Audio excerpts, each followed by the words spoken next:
வாய்மை திரை விமர்சனம். சின்ன வயசுலேயே கணவனை இழந்த பூர்ணிமா பாக்கியராஜ் கஷ்டப்பட்டு தன்னோட மகன் பிருத்திவியை வளர்த்து வராங்க. வளர்ந்து பெரியவனார பிருத்திவி ஒரு அடுக்குமாடி கட்டடத்துல கார்பெண்டரா வேலை செஞ்சுட்டு இருக்காரு. இந்த நிலையில பிருத்திவி வேலை செய்யற எதிர்கட்டடத்துல சமூக சேவகர் ஒருத்தர் ஊழலுக்கு எதிராக உண்ணாவிரதமும் செஞ்சுட்டு வராரு. இந்த உண்ணாவிரதம் எங்க பார்த்தாலும் அதிர்வலையை ஏற்படுத்திட்டு இருக்கு. இந்த நிலையில உண்ணாவிரதம் இருக்கும் சமூக சேவகர் மர்ம நபர் ஒருத்தரால சுட்டு கொல்லப்படுறாரு. அவரை எங்கிருந்து சுட்டாங்க அப்படின்னு ஃபைண்ட் அவுட் பண்ணும்போது பிருத்திவி வேலை செய்யற கட்டடத்துல இருந்து தான் சுட்டிருக்காங்க அப்படின்னு சோதனை செய்யறாங்க. அப்போ அந்த கட்டடத்துல பிருத்திவி மட்டும்தான் இருந்திருக்காரு. அதனால அங்கிருந்து துப்பாக்கியும் எடுத்த போலீசார் பிருத்திவி தான் கொலை செஞ்சது அப்படின்னு அவனை பிடிச்சி ஜெயில போடுறாங்க. அவர் தான் குற்றவாளி அப்படின்னு கோர்ட்லயும் நிரூபிக்கப்பட்டு அவருக்கு தூக்கு தண்டனையும் கொடுத்துடுறாங்க. மகன் இறந்த சோகத்துல இருக்கும் பூர்ணிமாவையும் இந்த கொலைக்கு உடந்தையா இருந்ததா சொல்லி போலீசார் கோர்ட்ல ஒப்படைக்கிறாங்க. அப்போ நீதிபதி வக்கீல் கேட்கிற கேள்விக்கு எந்த கேள்விக்குமே பதில் சொல்லாம மௌனமா இருக்காங்க பூர்ணிமா. இவருக்கு தூக்கு தண்டனை வழங்க சொல்லி நிறைய பேர் சொல்லிட்டு இருந்த நிலையில ஒரு சிலர் இவருக்கு தூக்கு தண்டனை கொடுக்க கூடாது அப்படின்னு சொல்லிட்டு இருந்தாங்க.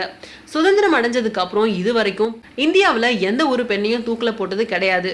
அதனால குழப்பமடைஞ்ச நீதிபதி நிறைய துறைகள்ல சிறந்து விளங்குற 12 பேரை நியமிச்சு அவங்க கிட்ட 2 மணி நேரம் சட்டத்தை ஒப்படைச்சு பூர்ணிமாவுக்கு தூக்கு தண்டனை வழங்கலாமா வேணாமா அப்படின்னு தீர்ப்பு வழங்க முடிவு செஞ்சாரு.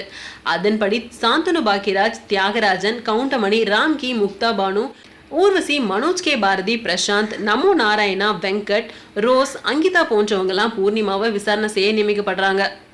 இவங்க எல்லாருமே விசாரிச்சு பூர்ணிமாவை குற்றவாளி அப்படின்னு நிரூபிச்சாங்களா இல்ல உண்மையான குற்றவாளி யார் அப்படின்றது தெரிஞ்சுதா அப்படின்றதுதான் படத்தோட மீதி கதை. தூக்கு தண்டனை அவசியமா அப்படின்ற கேள்வியோட வெளிவந்துட்டு இருக்க இன்னொரு படம் தான் வாய். ஆரம்பத்துல படம் காட்சியா விரிஞ்சாலும் ஒரு கட்டத்துல விசாரணை அப்படின்ற பெயர்ல கதைக்களம் ஒரே அறைக்குள்ள வந்து அமையுது. அதுக்கு பிறகு படத்தோட முக்கால்வாசி காட்சி எல்லாமே அந்த ரூம்லயே முடிஞ்சிடுது. அது மட்டும் இல்லாம விசாரணை காட்சிகள் மற்றும் தூக்கு தண்டனை குறித்து ஒவ்வொருத்தரோட மாற்று கருத்தும் படத்தை சலிப்பு தட்டாம கொண்டு போகுது. சட்டத்தோட பிடியில சிக்கி சில அப்பாவிகள்லாம் தூக்கு தண்டனைக்கு ஆளாகி இறக்கவும் நேரிடுது. ஒரு கட்டத்துல அவங்க தப்பு செய்யாதவங்க அப்படின்னு தெரிய வந்ததுக்கு அப்புறம் அவங்களோட உயிர் திருப்பி எடுக்கப்படுதா, அது சாத்தியமில்லாத ஒண்ணு.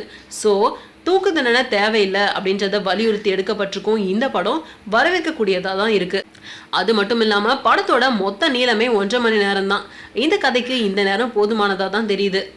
படத்தோட நாயகனா சாந்தனு பாக்கியராஜுக்கு இந்த படம் ஒரு கண்டிப்பா டேர்னிங் பாயிண்டா இருக்கும், அதுல எந்த சந்தேகமும் இல்லை அப்படின்னு படம் பார்க்கும்போதே தெரியுது. ஒவ்வொருத்தரோட கேள்விகளும் பதில் சொல்ற தோரணையிலையும் வித்தியாசமான முகபாவனைகளை கொடுத்து அசத்தி இருக்காரு இயக்குனர்.